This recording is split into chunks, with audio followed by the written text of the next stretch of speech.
आखिर गीत ये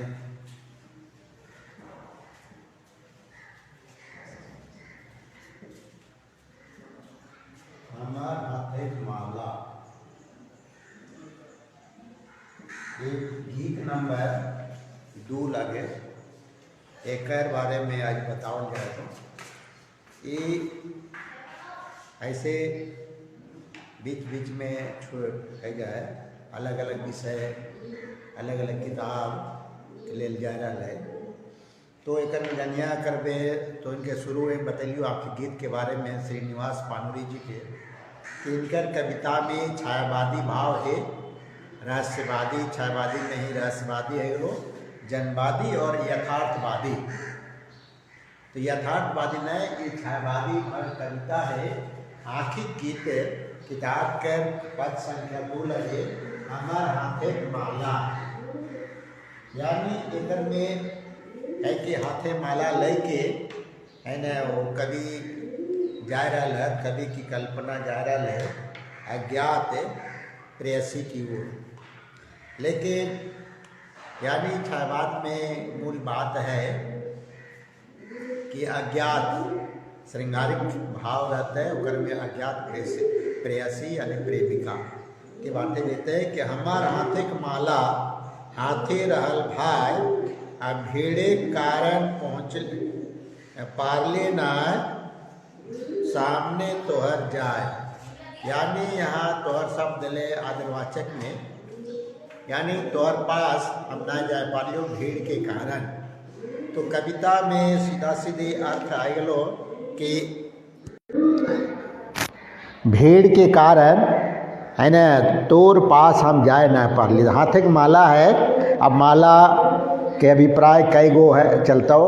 अगर धार्मिक विचार अगर ले जाए तो भगवान के माध्यम में है ना ओकर गला में ओकर माथा में पिन्हावे है, इष्ट देव मानल जाए है आध्यात्मिक में। लेकिन चूँकि कवि में आध्यात्मिक भाव न है से ले हम वो भाव से हम एकरा ग्रहण नहीं करिए कि वो आध्यात्मिक भाव यानी अपन इष्ट देव के मनावे। लेकिन कवि के लिए इष्ट देव एक ओकर प्रेमिका भी है। श्रृंगारिक भाव में वो प्रेमिका के ही शायद माला पिन्हावे जाए रहे, लेकिन वो नहीं पहुँचे पा रहा। तो ये कविता का भाव है कि भीड़ के कारण यानी अवरोध है, रुकावट है, भीड़ के कारण ओकर पास नहीं पहुँचेल और हाथे के माला हाथे में रह गल है ना। तो ये कहे कि हाथे रहल है ना भीड़े कारणे पारली नाय सामने तोहर जा तो नाय। अब युग युग साध युग युग साध मने देखते देखते उड़ल छने है न डाकल पंखी दूर बने मानुष निरुपाय। अगर में है थोड़ा कि युग युग से यानी साध रहे, मन में इच्छा रहे तोर से मिले के भेंट करे के और मुलाकात करल के बाद यानी तो गलाए माला पिन्हाए दब। तो माला पिन्हाए साध रहे, इच्छा रहे और देखते देखते उड़ल खन यानी क्षण में देखते तुरंत देखते देखते क्षण में उड़ गेल क्षण में और डाकल पंखी दूर बने है ना। दूर बने दूर देश से, दूर जगह से पक्षी यानी वो पंक्षी पंखी मने पंक्षी चरे जे डाकल है हकावल है और मानुष निरूपाय यानी दूर देश से दूर जगह से तो बुला रहा है ना। अब तो यहाँ पर एक चीज छायावादी भाव में यही चीज़ है या आध्यात्मिक भाव में एक ले जेबा कि दूर देश में ओकर जे इष्ट है, इष्ट देव कहल जाएगा। आध्यात्मिक में जरा पूजा करल जाए ओकरा इष्ट देव। और इस कवि के लिए कल्पना के लिए यहाँ इष्ट है गए यानी उनका प्रेयसी प्रेमिका यानी जे है जरा से मिले खोजे है ओकर साध रहे ओकर से दूर देश। तो पक्षी बन के, पक्षी मने चिड़िया बन के चराई बन के दूर देश से ओकरा डाक रहा है बुला रहा है। और देखते देखते उड़ल छने पर डाकल पंखे दूर बने मानुष निरूपाय। लेकिन मनुष्य जो है निरूपाय है अगर दूर देश से बुला रहा और भीड़ के कारण जाए नहीं पड़े तो निरुपाय है गए, असहाय है। निरुपाय मतलब कोई सहारा, कोई हेल्प करे, कोई मददगार नहीं, कोई उपाय नहीं सूझ रहा है कि कैसे ओकर पास जाऊँ, है ना। ठूठ डारी गाछे पाखी, यानी जैसे ठूठ डार में, जे डायर में कोई पाला पात डाली ना रहे ओकरा कहता है ठूठ डायर में, है ना। साधे पंक्षी, साध के इच्छा के जो पक्षी है, मन रूपी इच्छा, वही पक्षी है वो ठूठ गाछ में बैठल है ना। लोरे छल छल दुयो आँखी, यानी दुयो आँख से भरल है, दुयो छल छल में, है ना। दूर छल छल से, लोर से, आंसू से भरल है आँखी। करे इदिक उदिक ताका ताकी, इदिक उदिक माने इधर उधर, दाएं बाएं इधे उधे ताका ताकी करे है। और कुछ आगू बढ़ादा, यानी आगू बढ़ना बड़ा मुश्किल है रहले, है ना, हाथे रहल माय। और इस तरह से यानी अपन असमर्थता दिखा रहे, असमर्थ के कि हमर हाथे के माला तो हाथे में रह गए, तोर पास पहुँचे नहीं पारले भीड़े कारण। तो इस तरह से छायावादी भाव में, यानी प्रेमिका के भाव, तो ये कविता में छायावादी भाव है। और एक बाद बीच बीच में आके गीत जो कि बहुत लंबा है, तो हम अलग अलग करके तो अब समझ गया कि आखिर गीत में यानी अज्ञात प्रेयसी की ओर प्रतीकात्मक हो, तो छायावादी में प्राकृतिक चित्रण के साथ साथ छायावादी में अलग अलग भाव है, अलग अलग रूप है। अब थोड़ा हम आगे बीच में काट के दो कविता के बाद में दूसर कविता पढ़ावे जा रहे हो, थोड़ा अलग अलग भाव के, अलग अलग विचार में, एक ही भाव के छोड़ के अब दूसर कविता जो हो आज के वो है कविता नंबर यानी गीत नंबर 10। गीत नंबर 10 से करिया काजरेक, करिया काजरेक घर से।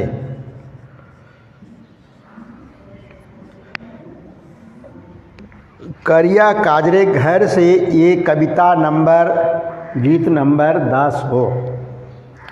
तो आखिर गीत कह चलते एक गीत कह रही है, और ये है थोड़ा छायावादी भाव छोड़ के ये यथार्थवादी चित्रण टाइप के हो। करिया यथार्थवादी इसलिए कि एकर में न जनवाद है न छायावाद है, लेकिन यथार्थ है। यथार्थ में सही घटना समाज, यानी करिया काजर, काजर में तो जानवे करा कि करिया है काजर है, और करिया काजर के घर से कोई नाय बच पा रहे, यानी हुआ दाग लटक तो करिया काजर का निकल जाए कलंक के टीका। करिया काजरे का अभिप्राय है गलो कलंक, कलंक कर घार, घार यानी टीका, कलंक का टीका। कह मतलब है कि करिया काजर में, करिया घर में अगर घुस गए और सोचे कि हम बच के निकल जाओ, तो ये नामुमकिन हो, संभव न हो। कलंक के टीका लग जातो, कलंक के दाग लग जातो, और वो दाग लगल के बाद ओकरा धोवे वास्ते, ओकरा मिटावे वास्ते कोई साबुन नहीं बनल है अब तक। तो यही चीज़ है, एक में थोड़ा श्रृंगारिक भाव हो, थोड़ा दूसरो भाव हो, यथार्थ चित्रण है कि अगर प्रेम के, यानी यहाँ पर करिया काजर ककरा कल जाए तो प्रेम, यानी अगर प्रेम में अजलों का अपोजिट लिंग आ जाए, विषम लिंगी आव है, का मतलब पुरुष के नारी और नारी के नर के नारी और नारी के नर के प्रति या पुरुष के प्रति अगर ये भी है, एक में कोई थोड़ा संबंध आ गलो तो वो घर से यानी कोई बच्चे नहीं पार ले। अब एक में करिया काजर ने रूपवान के भी है, जैसे तोरा रूपे के आगे जारल पा प्राण इकर में सुनत लेखन देखिया, यहाँ कर कविता के का है और कैसे कैसे ओकर माने है से देखिया। करिया काजरे घर से साबित बहराल के, यानी के मने कौन, कौन बचल, करिया काजर के घर से बच के, यानी बिना साबित के, बिना प्रमाण के कौन बचल, के बचल। कहीं वो साबुन जे है न धोवे ई दाग के, जे दाग लगना हो करिया काजर के घर से अगर घुस गए, अगर हुआ गए तो कलंक के टीका तोरा लगतो, और वो टीका कभी कोई टीका के दाग जो है ओकरा मिटाना बड़ा मुश्किल है। तो ये श्रृंगारिकता में कभी कभी आ जाए कि कभी ऐसा यानी कभी किसी के भी साथ में, जैसे कोई एक सांझ भी एक कमरा में अगर नर नारी यानी स्त्री पुरुष जनी मर्द, सेम जनी मर्द नहीं, स्त्री पुरुष नहीं है, माने अलग लड़का लड़की कोई है, अगर कोई संबंध न है फिर भी दुनिया वालों के नज़र में कह देते हैं कि दोनों के बीच में अवैध संबंध है, गलत विचार है, गलत संबंध है, नाता है, और एक कलंक लग जतो और ओकरा साबित करे कोशिश करे कि नहीं वो पाक साफ है। जे तरह से रामायण महाभारत में तो सुनल बा या कहानी जानना है कि सीता जी के चोरी हरण करके ले गलक रावण, तो रावण जे है ओकर हियाँ से 1 महीना रहल के बाद लायन कतनो ओकरा पुष्प वाटिका में रखले, अने अशोक वाटिका में रखले ओकरा अंते से, लेकिन राम के ओकरा यानी साबित यानी सत्यता सतीत्व के पहचान करे खातिर क्या करे पड़ले, अग्नि परीक्षा दिए पड़ले। तो ये धार्मिक दृष्टि से ये करना भी जे भी है तो कल कि कलंक के दाग है ना कोई भी है ये छूट न सके, ओकर बाद भी अग्नि परीक्षा देल के बाद भी का सीता सती साबित होलक नहीं। एक धोबी के कहल पर है से जे तरह से ओकरा गर्भवती अवस्था में बाहर निकाल गेल, वैसन महापुरुष यानी वैसन व्यक्ति के भी जब कोई समाज न छोड़ले तो ई समाज साधारण आदमी के कोई समाज छोड़ सके है नहीं छोड़े। यही यथार्थ कवि के कहना है कि करिया काजर के घर है, कलंक का टीका है, और ओकर घर से आज कोई भी बच्चे ना पारलक ना माया बिनु माया के देशे है ना हवा फूटे फूल आ दाने विश्वामित्र टाने विश्वामित्र प्राण मेनका काने खुले। देखिए थोड़ा अलग अलग भाव अलग अलग विचार कविता में आए लोग कहा कि माया बिनी माया के देशे ये संसार है। यहाँ आध्यात्मिक रहस्यवादी रूप में अगर एक देखल जाए तो दुनिया के संसार के का कहल जाए आदमी कहत कि माया का देश है, जोग माया है, सब माया के मोह माया के चक्कर में ये ना स्त्री है पुरुष है घर है द्वार है इसमें कुटुंब परिवार संबंध है, ये क्या है माया है। यार ये माया के जाल में हमने सब बंधा लिए और माया के काम से काम करते रहिए। तो ये चीज़ है कि माया के से कोई बच नहीं पाले, और ओकरों में अगर जोग माया पड़ गलो तो और बहनों तो हवाएं फूटे फूल यानी हवा में ही फूल फूटे यानी विकसित हुए। अब यहाँ एक उदाहरण कवि यहाँ दिले है कि टाने विश्वामित्र प्राण, विश्वामित्र ऐसन कवि यानी कवि कहे मुनि जे तपस्वी रहत योगी रहत है ना, वो भी कहल जाए कि मेनका की सुंदरता में ओकर कान की आभूषण में कान एक दूल मैंने कान में जो झुमका रहे यानी कान की सुंदरता में आकर्षित हो गए और मुनि ओकर बस में आ गया। तो ये कहानी हमने पौराणिक कथा में या अन्य कथाओं में सुने।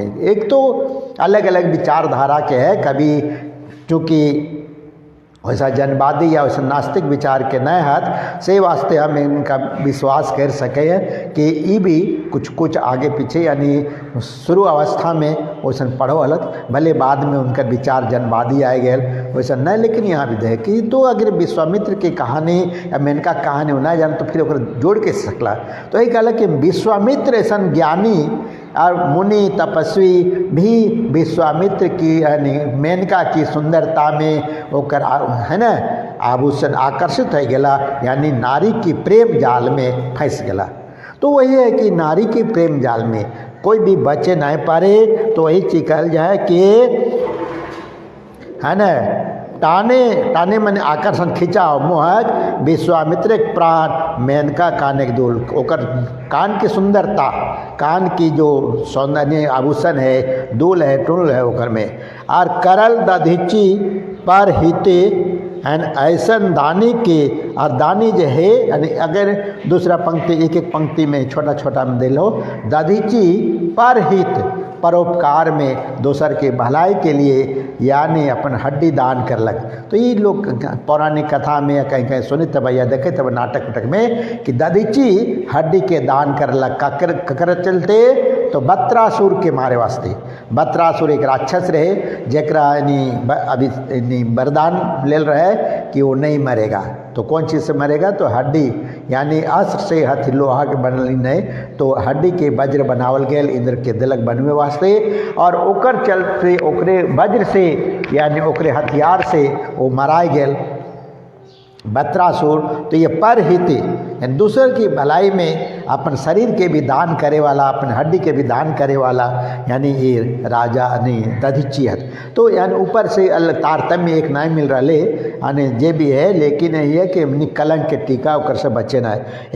एखनो पूर्वेक सूरज उगे, एखन कहा कि अभी ये सत्य है, यथार्थ है कि एखनो पूरब में सूरज उगे है और पश्चिम में नतुन चांद नया चांद उगे है।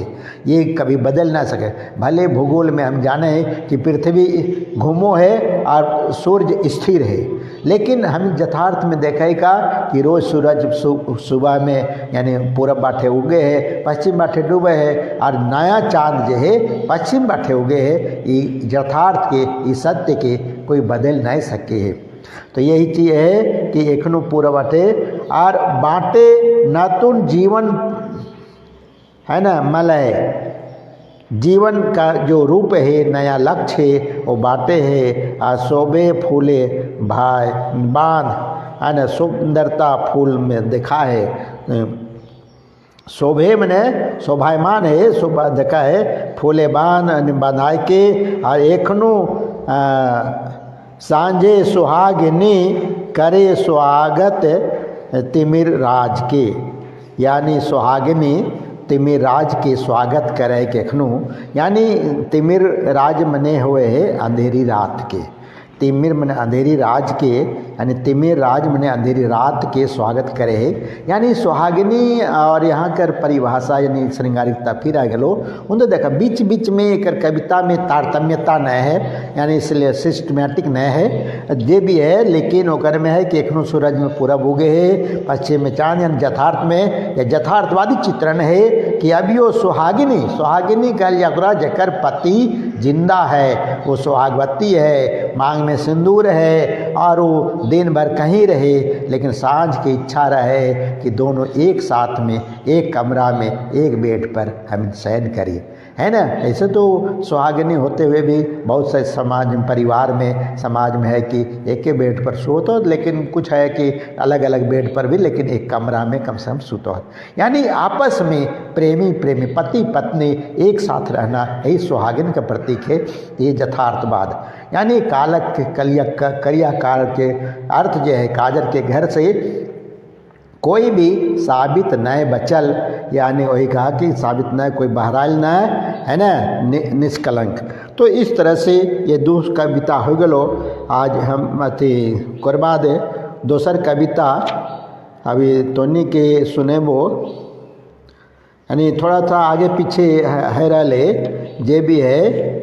तो अगला कविता सुनाइयो,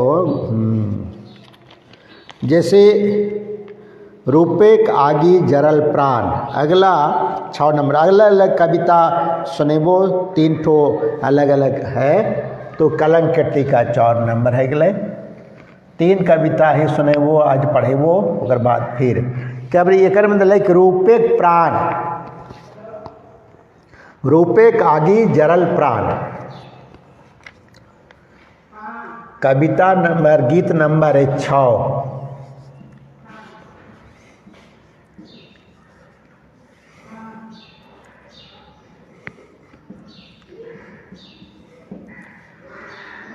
रूपेक आगी जरल प्राण।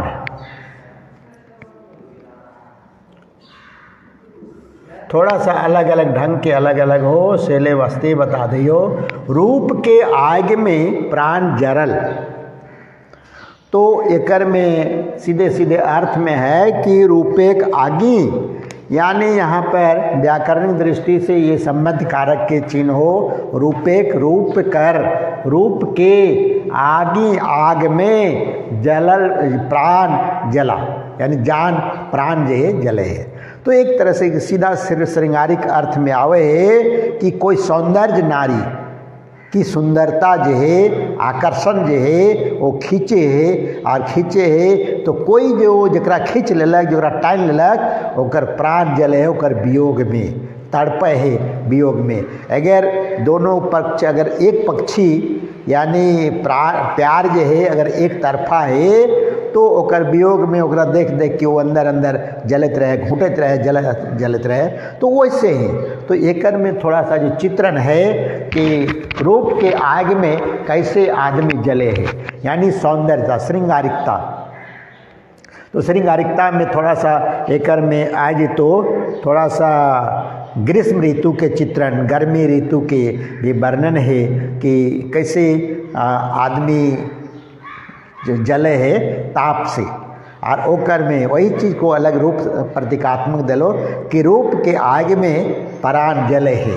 तो सौंदर्यता, श्रृंगारिकता में प्रेमिका यानी नारी की सुंदरता, सुंदर प्राण में ओकर रूप में ओकर आकर्षण खींचे है, आ जो ओकर प्रेमी है वो वियोग में तड़पे है, जले है। तो वही कहे है कि रूपे के आगे जरल प्राण, पानी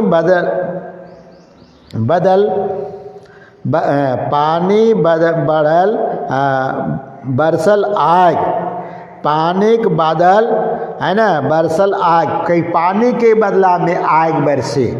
तो एकर में अगर ये अर्थ में अगर देखल जाए कि पानी के बदले बरसल आग, पानी बरसक जाए पर आग बरसे है, तो कब बरसे, तो यानी एकर कहिया विरोधाभासी, विरोधाभास अलंकार, अलंकारिक दृष्टि से सीजीएल में अलंकार नहीं पहुँचो, लेकिन चूँकि साहित्य पढ़ रहा है, कविता तो अलंकार के माने भी बुझना हो, तो विरोधाभास अलंकार कहल जाए कि सामान्य अर्थ में विरोध प्रतीत हो तो लगतो, लेकिन अर्थ की गहराई में ओकर विरोध दूर है जाए, ओकरा कहल जाए विरोधाभास अलंकार। तो यहाँ का है कि पानी के बदल बरसल आग, पानी बरसक जगह पर आग बरस रहा है, यानी पानी बरसना चाहिए लेकिन आग बरसे है ना, आग बरसे मुहावरा अगर आ जाए तो कोई भी शब्द के माने अर्थ में मुहावरेदार में प्रतीकात्मक रूप में आ जाए, तो कि पानी बरसक जगह पर आग बरसल। जैसे कबीरदास जी कह लेते न कि बरसे कबीरदास की उल्टी बानी, अब बरसे कमल भीगे पानी, है ना, कबीरदास की उल्टी बानी, बरसे कमल भीगे पानी। तो ऐसे ही कहे कि पानी बदल बरसल आग, कि पानी बदल के आग, तो आग कब बरसे, तो गर्मी ऋतु में, जट की गहराई में जीवा, तो गर्मी ग्रीष्म ऋतु में, गर्मी के मौसम में, नीरन महीना में, है ना, कि खूब बने है, बिना मेघे आकाश, आकाश में बादल नहीं, पूरा सन्नाटा, बिना मेघे, यानी मेघ यानी थोड़ा इनकर शब्द में तत्सम शब्द मिलतो, संस्कृत निष्ठ शब्द मिलतो, मेघ मैंने बादल, मैंने आकाश में बादल नाए है। और जब बादल ना रहे तो गर्मी ऋतु, जैसे अभी भी अब थोड़ा थोड़ा गर्म आ रहा, अभी तो बसंत के महीना है, लेकिन इसमें क्या है कि गर्मी ऋतु में कि बिना मेघे आसमान, है ना, ढोकल लहर हवा अंगे, है ना, और फूकल लहर हवा अंगे, यानी हवा के लहर में अंग अंग में लहर फूटे, यानी जैसे भीषण गर्मी, जेठ की दोपहरी टल टल टल टल ऐसा लगतो कि आग बरस रहे, यानी वो धूप है, कड़वी धूप है, ओकरे आग बरसल कल जाए कि आग उलगे, शरीर जल जेतो, तप तय जेतो, तप जेतो। तो ऐसे ही कल कि फूकल लहर, है ना, हवा अंग अंग में, है ना, धधक उठल आस पास, पूरा जल उठल, धधक उठल जल उठल, और घासे शिशिर प्यासे सुखल, और घास शिशिर माने ठंडा वाला हवा, यानी यहाँ दूब घास है सन, ओकरा कह सका कर शिशिर के माने तो ठंडा हुए है, लेकिन यहाँ का है कि यानी घासे जो शिशिर है ठंडापन है, यानी शीतलता है, कोमलता है, वो आग यानी पानी के बिना मर जाए, जिस दूब घास हो, है ना, पतला पतला रहे दूब घास में ओस के बूंद देखा है। तो वैसे कि प्यासे सूखल, पानी के अभाव में प्यास में वो सूख गेल।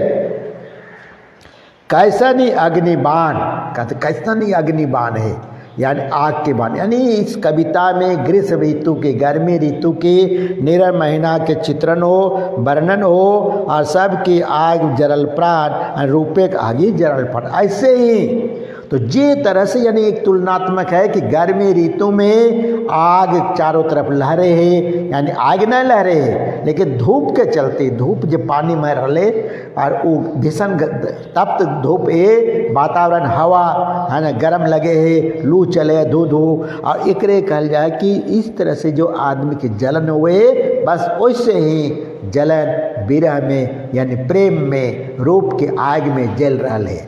यानी एक वियोग श्रृंगार वेदना का चित्रण है।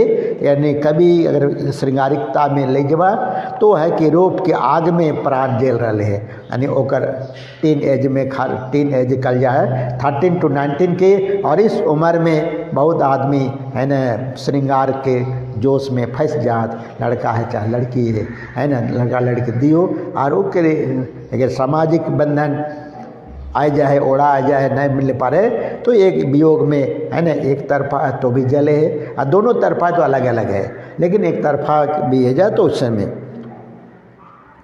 आरोप लगे।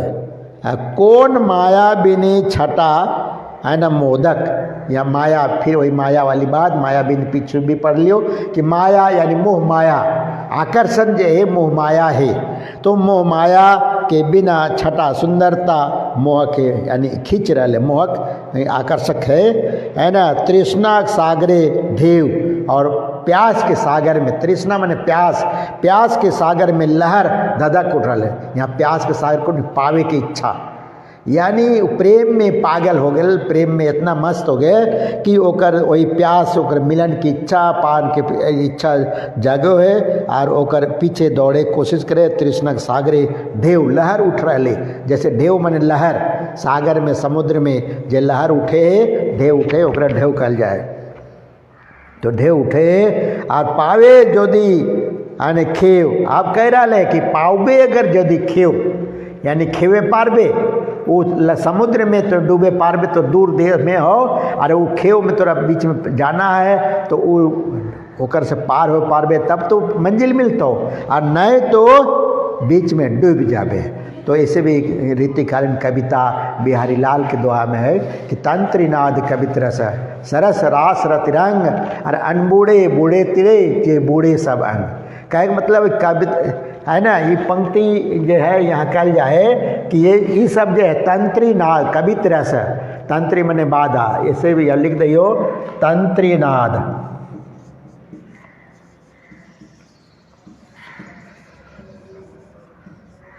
कवित रस सरस राग रति रंग,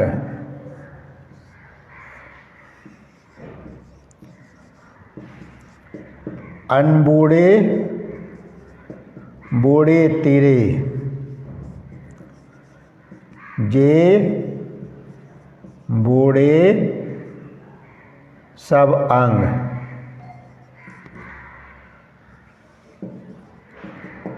तो यहाँ ये कविता है, यानी विरोधाभास है कि तंत्रीनाद वाद्य संगीत में, कविता रस में, सरस राग में, और रति श्रृंगार रंग में, है ना, श्रृंगार, इस सब में जो डूबा, अनबूढ़े जो नहीं डूबा वह डूब गया, है ना, और जे डूबा वो पार हो गया। यानी मतलब है जो इस कार्य में तल्लीन हो गया, निपुण हो गया, वही है ना सफल हुआ, और नहीं तो वह निष्फल हो गया, डूब गया, यानी बर्बाद हो गया।